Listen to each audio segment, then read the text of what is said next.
Quizás exista un trabajo en el mundo que la inteligencia artificial no cambie, pero no lo he considerado. Esto fue lo que dijo el CEO de Walmart, el señor Doug McMillon, la semana pasada en una de las evaluaciones más agudas hasta la fecha que ha hecho el director ejecutivo de cualquier gran empresa sobre el probable impacto de la inteligencia artificial en el empleo. Los comentarios de McMillon reflejan un cambio radical respecto a hace unos meses en todo esto de cómo los líderes empresariales estaban abordando el posible costo humano de la tecnología. Todavía hace unos meses decían, no se preocupen, nada va a pasar. Ahora ya están poniendo el dedo sobre la llaga. Empresas como Ford, JP Morgan, Chase y Amazon han pronosticado contundentemente la pérdida de empleos asociados a la inteligencia artificial. De hecho, algunas de estas empresas han aconsejado a otros empleadores que empiecen a preparar a sus empleados para este cambio. En los últimos años, regresando a Walmart, esta empresa ha automatizado muchos de sus almacenes con tecnología de inteligencia artificial, lo que ha provocado este tema recortes de empleo, según informó la propia compañía. Walmart también busca automatizar algunas tareas de trastienda, es decir, y en esto sí han sido claros que por lo pronto cualquier actividad que tenga que ver con servicio al cliente dentro de sus tiendas va a seguir siendo llevado a cabo por personas, por seres humanos. La advertencia sobre estos recortes por todas estas compañías tiene que ver con el proceso tan acelerado que la inteligencia artificial está teniendo, sobre todo que ya se está implementando, que ya le están entendiendo y que ya están empezando a ver los líderes resultados positivos en todo esto. La directora ejecutiva de Accenture, la señora Julie Sweet, informó a los inversores el jueves de la semana pasada, recientemente, que la empresa está despidiendo a empleados que no pueden capacitarse para la era de la inteligencia artificial. Mientras tanto, dice la señora Sweet, seguirán contratando a personas con dominio de inteligencia artificial generativa y también van a estar capacitando a los empleados actuales para que atiendan a clientes en consultoría y otras divisiones. Por otra parte, el presidente ejecutivo de Ford Motor Company, el señor Jim Farley, dijo este verano que la inteligencia artificial va a reemplazar literalmente a la mitad de todos los trabajadores de cuello blanco en Estados Unidos. Es decir, hay mucha gente que todavía sigue negando o negándose a ver, para ser más precisos, que la inteligencia artificial vaya a generar todos estos cambios. Entonces, aquí cabe aquel viejo dicho, el que no quiera ver, pues simplemente que no lo haga, pero que asuma las consecuencias. Regreso nuevamente a Walmart. Estas declaraciones que hizo su director general fue en Bentonville, una conferencia privada de liderazgo empresarial que estuvo centrada en el futuro del trabajo y la inteligencia artificial, según reportó el día de ayer lunes el Wall Street Journal, en donde precisamente el CEO de Walmart explicó cómo la inteligencia artificial está cambiando el panorama del empleo dentro de esa compañía. Ahí mismo, en esa misma conferencia, ejecutivos de BofA, Bank of America y de Blackstone y otras empresas intentaron enfatizar que con las oportunidades de capacitación adecuadas, los empleados podrían capear la tormenta de la inteligencia artificial, algo muy similar a lo que está diciendo la directora de Accenture. Quien se pueda capacitar sigue dentro de la organización. Quien no pueda o no quiera, pues tiene que dar un paso al costado. También en Bentonville se hizo mucho énfasis, y lo quiero recalcar esto, que las cualidades humanas esenciales, es decir, eso que luego le llamamos competencias soft o competencias suaves, que de soft y de suaves no tienen quizá más que el nombre, que es, por ejemplo, la capacidad de conectar con los demás, la capacidad de ser resiliente, la capacidad de desarrollar relaciones significativas, cobrarían aún más importancia en el futuro próximo. De hecho, la señora Courtney Della, directora general senior y responsable global de talento de cartera y rendimiento organizacional de Blackstone, dijo: las habilidades blandas no tienen nada de blandas. Sigamos atentos a este tema y sigamos muy al pendiente de este cambio de conversación que ya están haciendo los directores generales y que, por cierto, tiene que ver con un tweet o un post en la red social X que el expresidente de Estados Unidos, Barack Obama, hizo hace algunos meses, donde Obama citaba un artículo, un paper de investigación donde el autor decía: estos cambios van a venir, los directores generales ya lo saben y no lo han dicho. Bueno, al parecer ya lo están diciendo.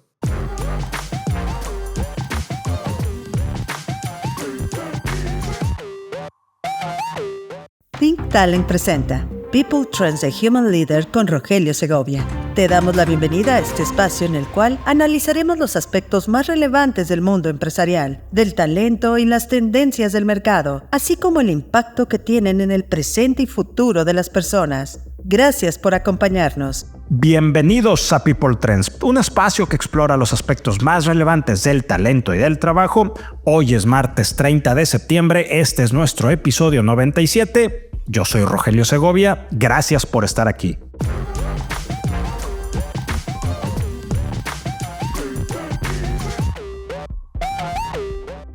Situación de negocios actual. Hablemos de negocios, de talento, pero de una mezcla interesante en esta sección de situación de negocios. Y hoy quiero hablar de un cambio profundo en el mundo de los negocios.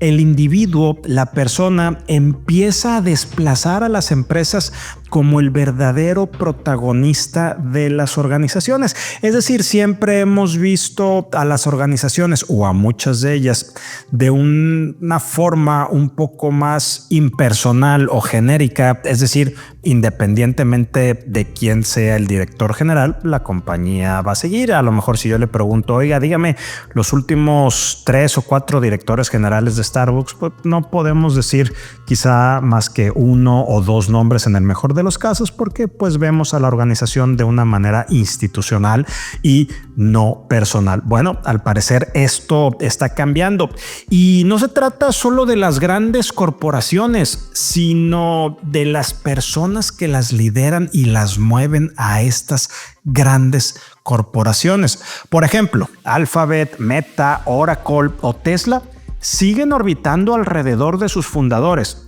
Sí, claro, hay empresas como Nvidia que no orbita alrededor de su fundador y todavía director general, Jensen Huang, quien lleva más de 3 décadas al frente de la firma, pero la presencia de Huang es crítica para esta organización. Lo que estamos viendo es una concentración del poder económico en torno a individuos con un talento extraordinario. Y este fenómeno se amplifica con la inteligencia artificial.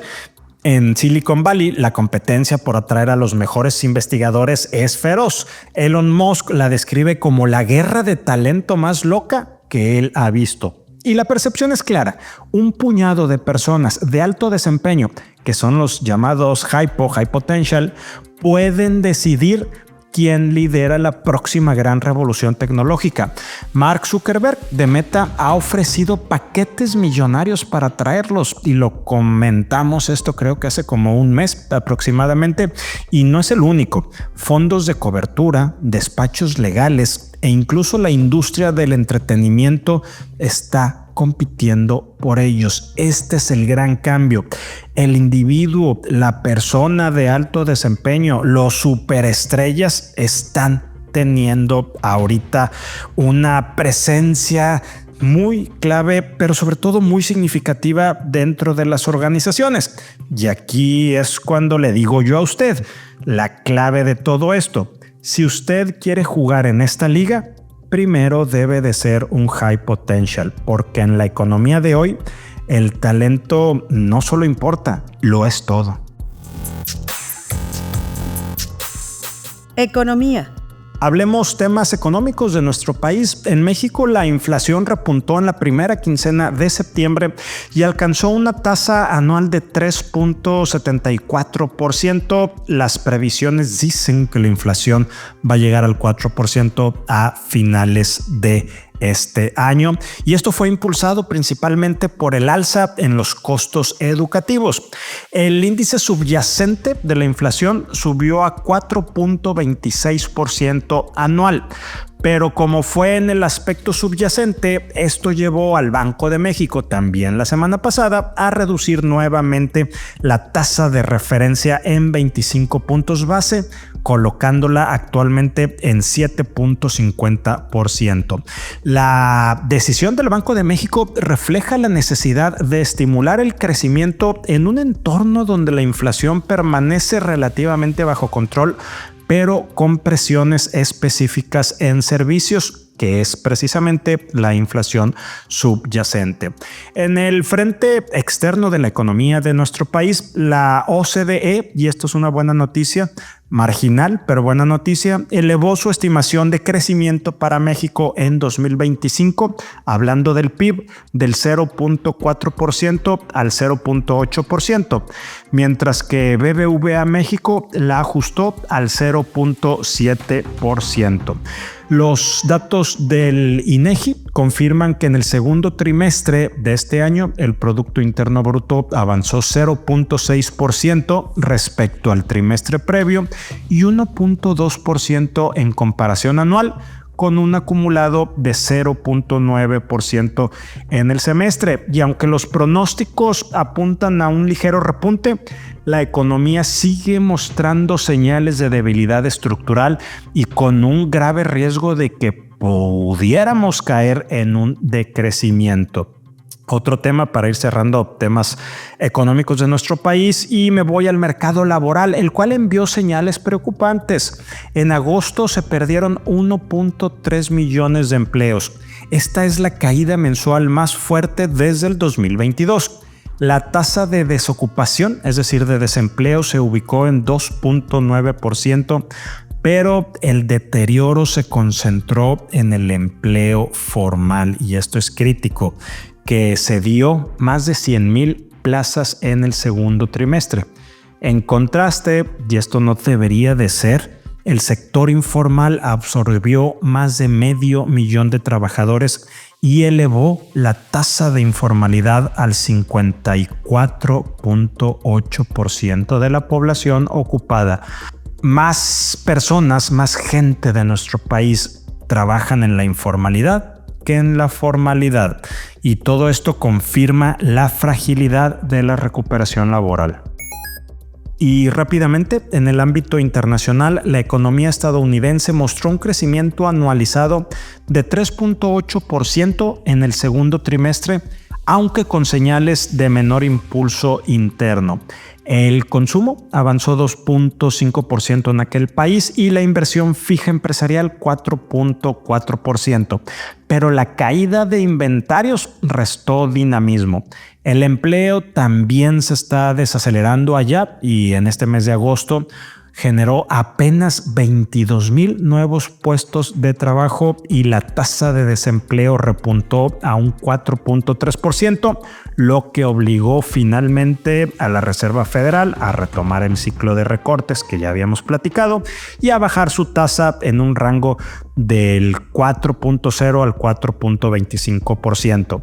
La inflación en Estados Unidos también marcó presión. El índice de precios al consumidor subió 2.9% anual en agosto, con aumentos en alimentos, energía y vivienda. Pese a ello, los mercados bursátiles se beneficiaron de sólidos reportes corporativos. Las utilidades del segundo trimestre crecieron 10.7% anual, con un peso destacado, de las empresas tecnológicas, que fueron las responsables de más de la mitad del crecimiento. Talento. Hoy con Isca González abordamos un tema clave para el futuro del talento: los agentes de inteligencia artificial en los procesos de reclutamiento. Y estos sistemas conversacionales están permitiendo resolver dudas de los candidatos antes de que siquiera inicien un proceso de selección. Una tarea que para un reclutador humano sería prácticamente imposible de atender al mismo tiempo que gestiona vacantes y coordina entrevistas. La carrera por integrar la inteligencia artificial en los procesos de reclutamiento y selección está en su punto más alto.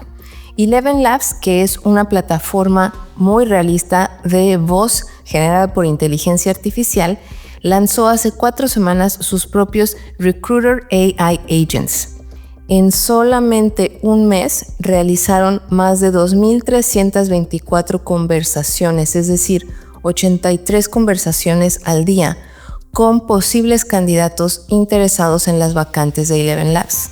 Eso es algo que humanamente en verdad es imposible. Ahora, esta tecnología no reemplaza al reclutador, pero lo hace más eficiente. ¿Por qué, amigos?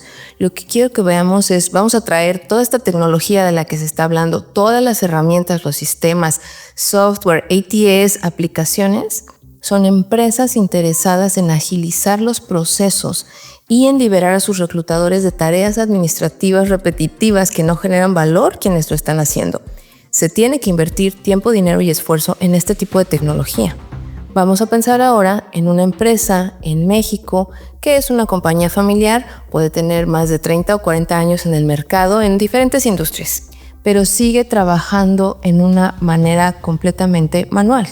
Y probablemente contrata a un headhunter o una agencia de reclutamiento para que les apoye a encontrar candidatos, talento para distintas áreas que necesiten. Ese tipo de empresas es la que llega con los headhunters y les dice: necesito que me contrates una mujer para la posición de asistente. No vamos a dar prestaciones los primeros 3 meses porque la queremos evaluar para ver que realmente tenga el compromiso de venir hasta esta oficina, y después vamos a ver ¿qué le vamos a compartir? ¿Qué le vamos a ofrecer?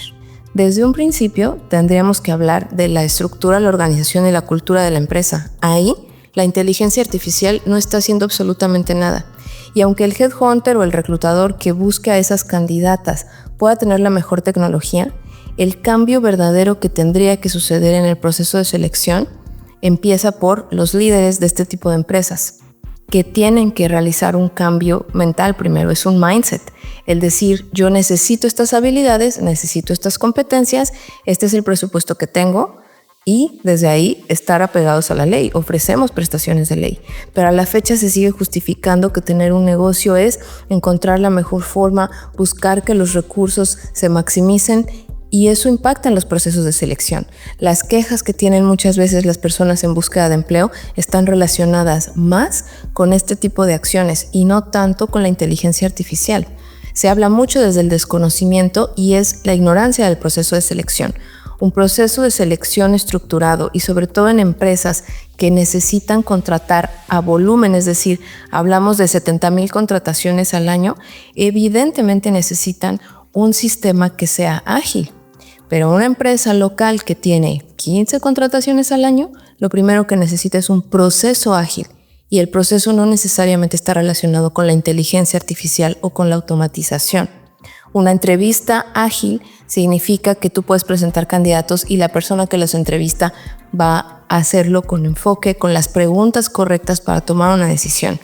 Los sesgos que existen en los procesos de selección es la primera revolución que tendríamos que hacer. La primera revolución que todos deberíamos estar trabajando. Es una batalla constante que viven los reclutadores, porque sí hay buenos reclutadores. El tema es que se tiene que invertir mucho tiempo en trabajar con el hiring team, con el equipo que contrata. Porque incluso las empresas grandes, cuando tienen estas representaciones locales, es un cambio en la mentalidad y en lo que siempre se ha hecho así. Y ahí, aunque traigas toda la inteligencia artificial del mundo, va a ser lo mismo, amigos. ¿Qué es lo que vamos a hacer entonces con la tecnología? ¿Y qué tiene prioridad? Es el proceso, son los sesgos, es la cultura, los beneficios, es todo un cambio en el mercado laboral el que está sucediendo. Pero sí, estamos en un momento muy interesante también con toda la inteligencia artificial.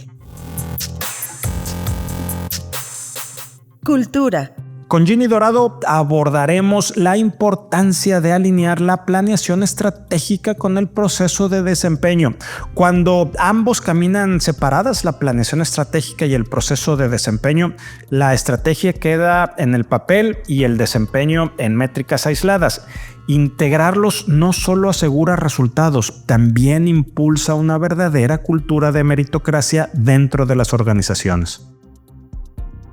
Hoy quiero hablar de un tema clave para cualquier organización: la alineación y la planeación estratégica para el siguiente año. Este proceso no solo define hacia dónde va el negocio, también marca la cultura de enfoque a resultados de toda la organización. Y lo digo desde la experiencia de acompañar a distintas organizaciones en este proceso. Cuando se hace bien, la claridad y la energía que generan los equipos es enorme. Cuando se hace mal o incompleto, suele convertirse en un ejercicio financiero sin impacto real en las personas ni en la cultura. Para que sea efectivo, hay que considerar 4 niveles de alineación. El primer nivel de alineación se denomina planeación estratégica del negocio. Aquí se tienen que definir objetivos estratégicos alineados al plan de largo plazo, identificar iniciativas estratégicas y el enfoque de cada área y establecer los grandes indicadores que nos permitan medir si realmente vamos cumpliendo con esos objetivos. El segundo nivel de alineación se llama planeación estratégica del talento. Aquí, identificar necesidades de talento y las capacidades que se requieren para alcanzar los objetivos es primordial. También hay que tener en cuenta que no solo el año inmediato en esta planeación es importante, sino la visión a futuro, porque las capacidades del talento no se desarrollan de un año para otro. Y por último, algo importante en este punto de alineación, McKinsey nos dice que en un estudio con más de 500 organizaciones encontró que las empresas en el cuartil superior de la salud organizacional, que incluye alineación, ejecución y renovación, tienen 2.2 veces más probabilidades de superar la mediana en rentabilidad y 1.5 veces más la probabilidad de crecer en utilidades de manera sostenida. El tercer nivel de alineación se llama los objetivos por área. Aquí es asegurar una alineación horizontal para evitar silos entre las diferentes áreas de la organización. Identificar iniciativas en donde más de una área participe y que éstas se reflejen en los objetivos del área y en los objetivos individuales. Gartner ha documentado que menos del 18% de los líderes de recursos humanos consideran que sus procesos actuales de gestión de desempeño son efectivos. Y cuando se logra diseñar un proceso útil y alineado, el rendimiento de los colaboradores puede subir hasta un 24%. Y el último nivel de alineación es en sí la alineación con los objetivos individuales de cada persona y de cada puesto. Aquí alinear los objetivos de cada colaborador con la estrategia del área y del negocio es el enfoque de esta alineación. Obviamente incluye objetivos de empresa, se incluyen objetivos de área, de puesto, para hacer valer la propuesta de valor de cada rol. Aquí McKinsey muestra un dato contundente. Solo un 20% de los empleados que no reciben retroalimentación sobre su desempeño se sienten motivados, mientras que ese porcentaje sube a 77% cuando sí se cuentan con conversaciones frecuentes de desempeño y crecimiento. Para que toda esta alineación funcione, es indispensable que exista un calendario de operación claro, que arranque en septiembre, de modo que el presupuesto quede alineado con las iniciativas interárea y que sirva como base para definir los objetivos individuales. Lo que más observo en mi experiencia acompañando a empresas es que el error más frecuente es quedarse en un ejercicio financiero o de planeación aislado de ciertas áreas, sin desdoblar los objetivos individuales ni contemplar la estrategia del talento. Esa omisión cuesta caro. La dirección general debe de garantizar que el proceso se cumpla acompañado por finanzas, planeación estratégica y de manera muy especial recursos humanos, porque este es uno de los procesos estratégicos más relevantes del área y recursos humanos es un habilitador de la cultura que tiene por búsqueda un enfoque a resultados. Te invito a reflexionar sobre la siguiente pregunta. ¿Está tu organización lista para que la planeación estratégica de este año no se quede en números y presentaciones, sino que realmente se traduzca en personas, talento y cultura alineados a los resultados? Nos vemos a la próxima. Que no se nos escape.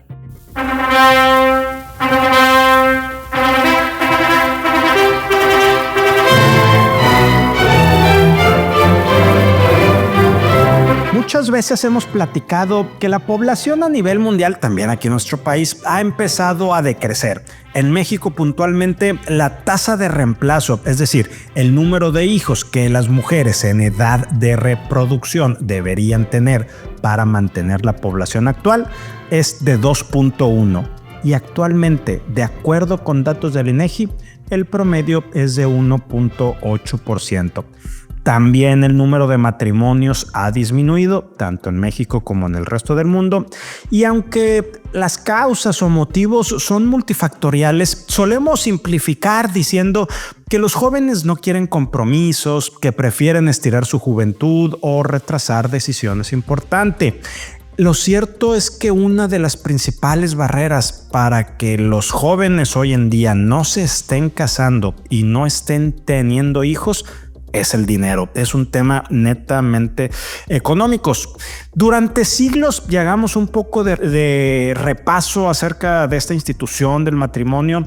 Esto funcionó como un contrato económico que daba estabilidad y oportunidades. Es decir, dos personas se casaban para generar un patrimonio, fuera o no con ayuda de los papás. Hoy en día ese componente sigue siendo determinante, el de generar el matrimonio como un contrato económico, y perdón por decir esto, pero bueno, así ha sido históricamente y así es el día de hoy, y así es muchas veces cuando se toma decisión de formar una familia a partir de un matrimonio, tiene un motor económico. Pero ahora el modelo es distinto. Se habla del matrimonio de culminación. Es decir, en lugar de casarse jóvenes para construir juntos una vida y un patrimonio, las parejas hoy en día esperan alcanzar primero metas como la estabilidad profesional, la compra de vivienda y cierto nivel de ahorro antes de dar el siguiente paso. ¿Por qué? Porque si de manera individual no lo están consiguiendo, de manera conjunta es más complejo. La edad promedio del primer matrimonio, al menos en Estados Unidos, ronda hoy en día los 30 años para los hombres y 29 para las mujeres, frente a los 28 años para hombres y 26 para mujeres del 2008. Esta espera reduce el número de matrimonios, sobre todo en quienes tienen menos ingresos o educación, pero también contribuye a relaciones más estables y a una menor tasa de divorcios. El dinero, una vez más, se convierte en el filtro que determina cuándo y si se formará una familia. Es decir, pareciera que hoy en día el matrimonio es cosa de ricos.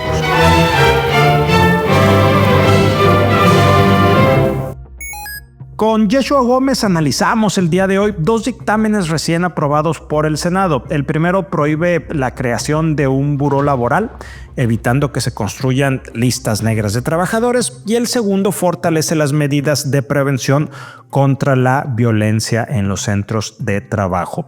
Dos iniciativas que buscan dar mayor certidumbre y protección a los empleos. Hola a todos, esta semana queremos platicarles un par de dictámenes aprobados en la Comisión de Trabajo del Senado. Acuérdense que ya hace un par de años, inclusive ya lo habíamos platicado acá, México ratificó el convenio 190 de la Organización Internacional del Trabajo y por ahí se encontraba pendiente armonizar nuestras leyes federales con esta obligación internacional. El primer dictamen tiene que ver precisamente con esto, es incorporar el concepto de violencia laboral en la Ley Federal del Trabajo. Y el segundo es para impedir el mentado buró laboral en los procesos de contratación. Y vamos a explicar un poquito de qué trata cada una. El primero, el dictamen aprobado reconoce diversas manifestaciones de violencia laboral, incluyendo acoso laboral, ciberacoso y discriminación, además de hostigamiento sexual. También define la violencia como actos u omisiones en abuso de poder que dañan la autoestima, salud, integridad, libertad o seguridad de la víctima e impiden el desarrollo personal y profesional. Clasifica 5 tipos de violencia: económica, física, patrimonial, psicológica y sexual. Y algo bien interesante también es que se reconoce el derecho de reparación integral del daño. tenemos que restituir, rehabilitar, compensar, satisfacer y garantías de no repetición. También este dictamen obliga a los empleadores a establecer mecanismos internos de políticas de prevención y atención institucional, así como sanciones ante casos comprobados. Y el segundo, también bien interesante, el dictamen denominado buró laboral, prohibición del buró laboral. ¿Qué pretende este dictamen? Prohibir el uso de los burós laborales. El buró laboral busca que las empresas no puedan basarse en bases de datos laborales negativas como herramienta de exclusión en la contratación.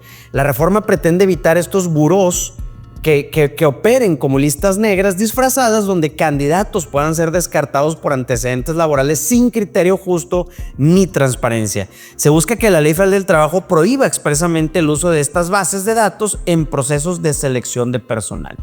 En fin, estas dos reformas caminan de la mano. Una amplía los derechos de las personas en su entorno laboral y otro limita mecanismos que podrían vulnerar el acceso al empleo. Si ambos dictámenes llegan al Pleno y se aprueban, estaríamos viviendo totalmente un cambio estructural en cómo se ejerce la relación laboral en México. No solo protegiendo frente a agresiones internas, sino también preservando la dignidad ante los procesos de contratación. Nos escuchamos la próxima semana en el People Trends. Y así es como cerramos el episodio número 97 de People Trends. Gracias por acompañarnos este martes 30 de septiembre. Estamos ya despidiendo el mes de septiembre. Recuerde, por favor, seguirnos en Spotify, Apple Podcast, Amazon Music o en su plataforma favorita. Y también, por favor, recuerde activar la campanita para recibir notificaciones de los nuevos episodios. Soy Rogelio Segovia. Me encuentran en X como @RogeSegovia y también puede leerme quincenalmente en mis columnas del Norte, semanalmente en mis columnas del Financiero y mensualmente en mi columna de la revista Players of Life.